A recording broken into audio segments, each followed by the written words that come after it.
आज बहराइच अपने गौरव के साथ आगे बढ़ रहा है। आज बहराइच में महाराजा सुहेलदेव के नाम पर मेडिकल कॉलेज है, महर्षि बालार्क के नाम पर हॉस्पिटल का नाम है। आज बहराइच से लखनऊ तक 4 लेन की सड़क के निर्माण के लिए धनराशि स्वीकृत हुई है और आज तो बहराइच एक बार फिर से नए बहराइच के रूप में आगे बढ़ता हुआ दिखाई दे रहा है।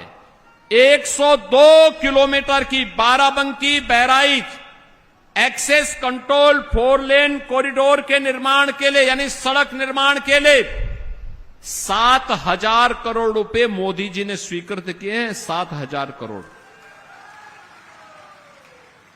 बहनों और भाइयों, इसके साथ ही 115 करोड़ रुपए की घाघरा सरयू पर बाढ़ बचाव की 22 परियोजनाओं को हम लोगों ने यहां के लिए स्वीकृत किया है।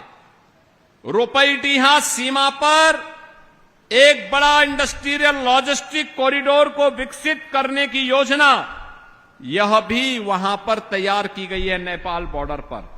और इन सब कार्यों के कारण अब मैं कह सकता हूं एस्पिरेशनल डिस्ट्रिक्ट से इंस्पिरेशनल डिस्ट्रिक्ट बना है हमारा बहराइच। यानी बहराइच में अब पूरे देश के अंदर अब नए जो डाटा आते हैं जिसमें बहराइच सबसे पीछे रहता था, अब देश के अंदर जब बुनियादी ढांचे में पूरे देश में एस्पिरेशनल डिस्ट्रिक्ट की रैंकिंग जारी होती है तो अब देश के अंदर पहली रैंक स्थापित किया है बहराइच ने। कृषि में दूसरी रैंक आई है बहराइच की और शिक्षा में बहराइच की आई है 4थी रैंक।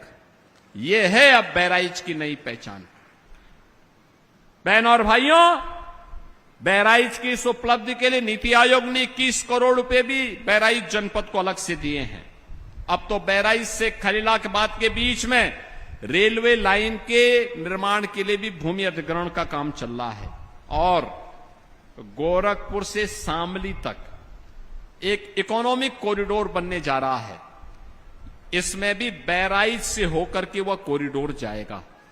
यानी ये जितना इंफ्रास्ट्रक्चर विकसित हो रहा है, आने वाले समय में बहराइच उद्योग और निवेश के एक नए केंद्र के रूप में विकसित होगा।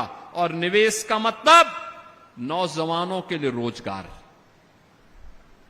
नौजवान के लिए नौकरी, महिलाओं के स्वावलंबन के कार्यक्रम और इन सभी कार्यक्रमों को आगे बढ़ाते हुए इस दौरान 12 कस्तूरबा बालिका विद्यालय को अपग्रेड किया गया है, 12वीं तक किया गया है। 32 राजकीय नवीन हाई स्कूल और राजकीय इंटर कॉलेज, 2 राजकीय बालिका इंटर कॉलेज का निर्माण का कार्य और उनके उन्नयन का कार्य किया गया है। 2 मुख्यमंत्री कंपोजिट विद्यालय का निर्माण की परियोजना यहां चल रही है। और इसके साथ ही जो मैंने बताया था, दलित, वंचित, पिछड़ी जाति के 500 ऐसे लोग जो भरतापुर में विस्थापित हो चुके थे, उन सब के पुनर्वास के लिए भी उनकी एक नई कॉलोनी भरतापुर में बन रही है।